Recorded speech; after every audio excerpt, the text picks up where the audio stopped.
அதாவது ஒருவர் இறந்து விட அவருடைய கண்ணை எடுத்து, கண் இல்லாதவருக்கு அந்த கண்ணை எடுத்து பொறுத்துறாங்க.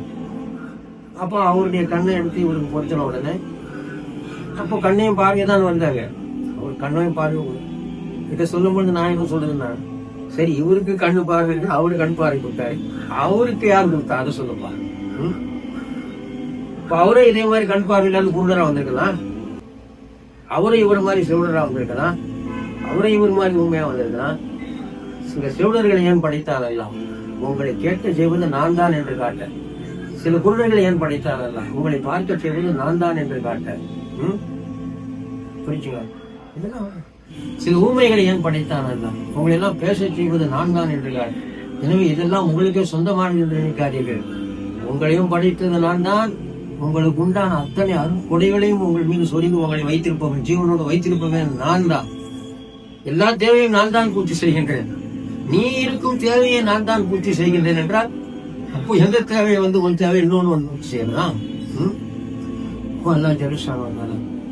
இப்பொழுது இந்த நிலையில அவனுடைய கண்ணு பார்வை இவனுக்கு வந்துச்சு. இதுக்கு பிற்பாடு இவங்க கண் நோவது, பார்வை பெற்றானே, கண்ணை பெற்றானே, அவன் கண்ணை பார்வை புத்தகம் போயிட்டான், அவர் இறந்து போயிட்டார். இவனுக்கு கண்ணுல கண் நோவுச்சு, கண்ணுல சிவப்பாயிடுச்சு, கண்ணுல பூசி ஆயிடுச்சு. சொல்றான், வேதனையில அவஸ்தப்படுறான், வேதனையில அவஸ்தை.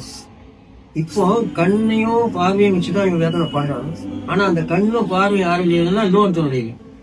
இப்ப அவதான் வேதனை படுறான் இல்ல, நல்ல பார்த்தா அதை வச்சுக்கிட்டு இவன் தான் வேதனை படுறான்.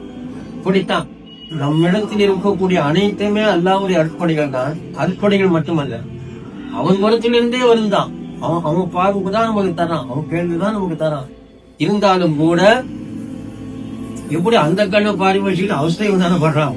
அந்த மாதிரி எல்லாமே அல்லாஹ்வுடைய அற்படைகள் நம்மிடத்தில் இருந்தாலும் கூட அதை வைத்து நன்மையோ தீமையோ நாம் தான் செய்கின்றோம். அதனால் சுகமும் வேதனையும் நாம் தான் அடைய வேண்டும், அது நாம் தான் அடையும். இதுக்கு அல்லாஹ்வுக்கு சம்பந்தம். அவன் ரொம்ப பரிசுத்தவான்.